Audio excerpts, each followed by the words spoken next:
President Trump keeps touting a booming U.S. economy, a turnaround for the ages, he says, a golden age for America. Yet in poll after poll, voters say they see a very different story. Between healthcare costs, rising gas prices, and a grim labor market, many Americans are just struggling to get by. But there is one lucky group making money during Trump 2.0. It includes his kids, his cabinet members, his friends, investors, the criminals he has pardoned. The problem is, it probably just doesn't include you. As my colleague Catherine Rampell puts it in The Bulwark, if you bet on or invest in anything Trump might influence and you don't have inside information, you're a chump. As the expression goes, if you're not at the table, you're on the menu. Joining us, one of my co-hosts on The Weekend Primetime, an economics editor at The Bulwark, Catherine Rampell, and former Ohio State Senator Nina Turner. Catherine, I'll start with you and your new piece here. I mean, how shocking, every week, a new thing. But tell me about what you've reported on and what you found in this story. So there are many ways in which insiders are benefiting from this presidency through better contracts, through carve-outs from tariffs that might affect their competitors, et cetera. The kinds of things that I focused on in this piece have to do with white-collar fraud. So as an example, we have what appears to be insider trading, we don't know for sure, in prediction markets, which may be using confidential or classified information. We have had some very suspicious trading in oil markets where just coincidentally, like 15 minutes before Trump made a market-moving tweet about how things were going great in the productive talks with Iran, this was a couple of weeks ago, somebody or somebody's plural placed about $500 million worth of bets on oil that just happened to be in the right direction. So there are a number of, at the very least, suspicious-looking patterns in which people seem to be making money off of, maybe they're guessing, just happen to be guessing really well, but they're making money in advance of some of these actions.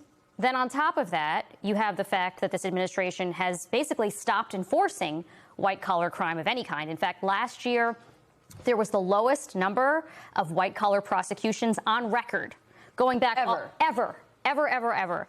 And the numbers had been trending down, so it's not like a totally new thing. But last year, the head of Trump's criminal division at the DOJ even explicitly said that we are turning a page on white-collar prosecution, and basically said that they were going to be diverting resources to other administration priorities like immigration, which we have seen. So they've given new ways for insiders to make bank, essentially, on Trump-related actions.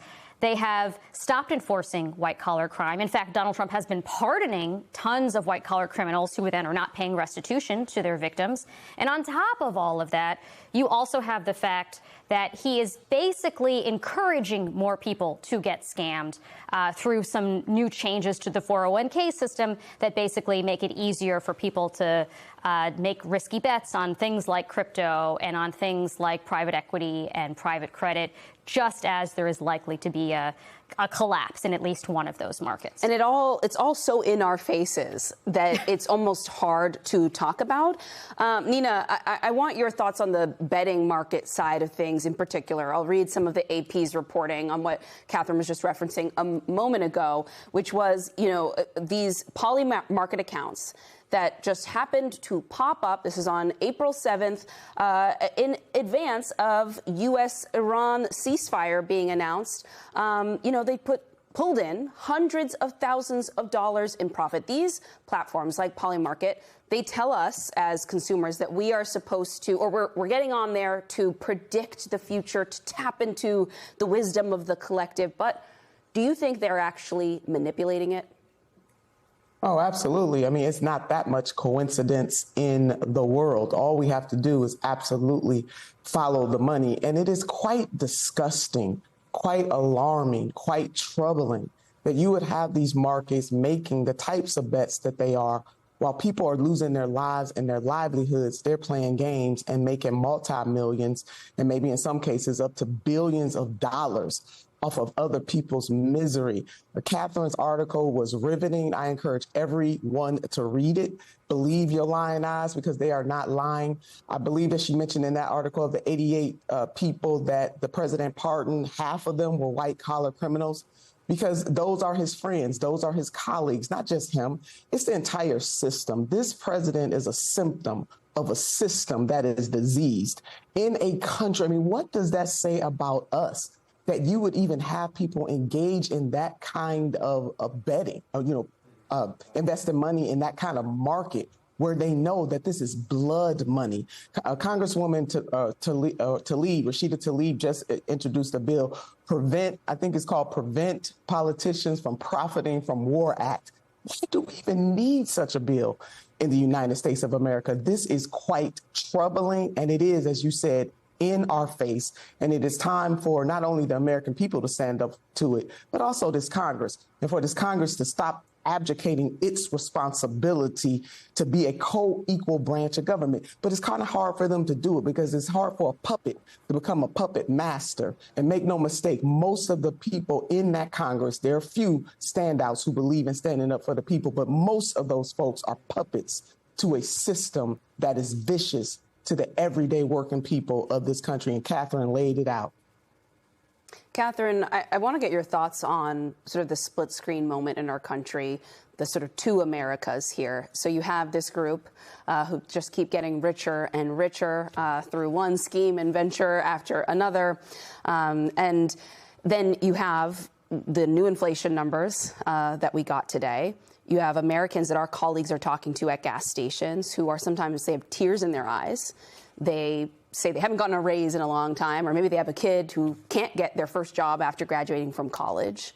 And it all just seems to, this betting market stuff then in our faces, it all just sort of gives the impression of like vultures descending upon our country as it, loses its sort of stature and status in the world. Like, they're not even sad about it. They just want the last bite of whatever is left.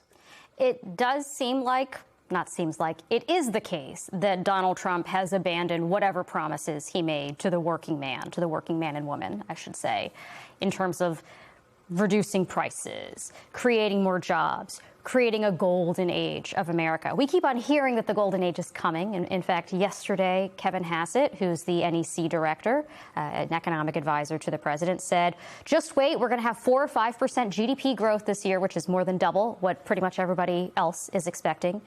They keep on saying it's coming. Meanwhile, besides these like sort of obvious ways in which there's a zero-sum game, people are making bets off of everybody else, making money off of everybody else, you have prices increasing because of the war, because of tariffs, because of deportations in some cases. You have Trump politicizing the Federal Reserve and lots of other things that are just making life much less affordable for the American people. Catherine Rampell and Nina Turner, thank you both so much.